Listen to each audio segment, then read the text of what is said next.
Hi, I'm Donna with DSI, Deposition Sciences. We're here today at Defense and Commercial Sensing 2016 in beautiful Baltimore, Maryland. We're here displaying our optical coating solutions that we use in many applications. One of those applications is commercial sensing.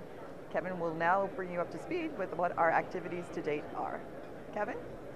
Hello, I'm Kevin Gibbons, Principal Investigator with Deposition Sciences Incorporated. And today I'd like to talk about how to specify optical coatings for sensor applications. Let's start with bandpass filters. The critical parameters for bandpass filters are in-band transmission, band edge placement, and out-of-band blocking. But there are many subtleties that need to be addressed to properly specify the filters. For instance, with in-band transmission, are you interested in absolute transmission, average transmission? What about ripple? Ripple is the variation in transmission across the transmission band. For edge placement, how do you define edge placement? It can be defined at the 50% points that can be defined either as absolute 50% or relative to the in-band transmission. As well, there are concerns about the tolerances for the edge band placement. If you do specify that an edge placement must be specified within, say 5 or 10 nanometers, what effect does that have on the in-band transmission? Slope is another consideration. That is the steepness of the edge filter. If you need a very steep filter, then you want to specify a very small slope. In addition, there's the transition between the edge of the filter and the out-of-band blocking. If you are very concerned about no spikes at the out-of-band range, then we need to get extra clarification on what that looks like.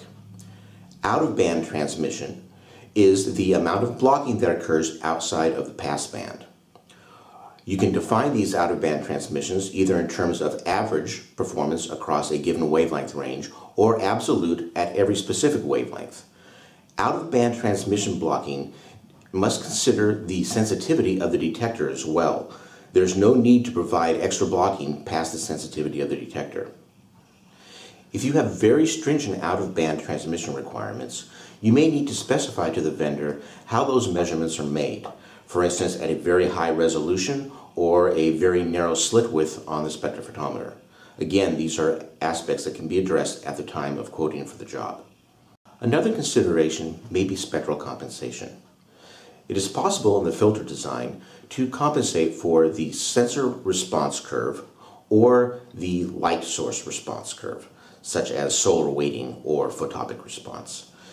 Simply inform this filter designer of your desire to compensate for these features, and it can be done in the filter design as an alternative to compensating for it electronically in the system design later on.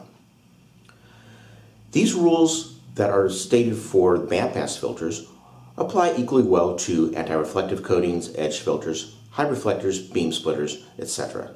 The most important consideration is to involve the filter designer early in your process so that everybody can look at the trade-offs and the exchanges and design the best possible system from the filter level through the component for your system.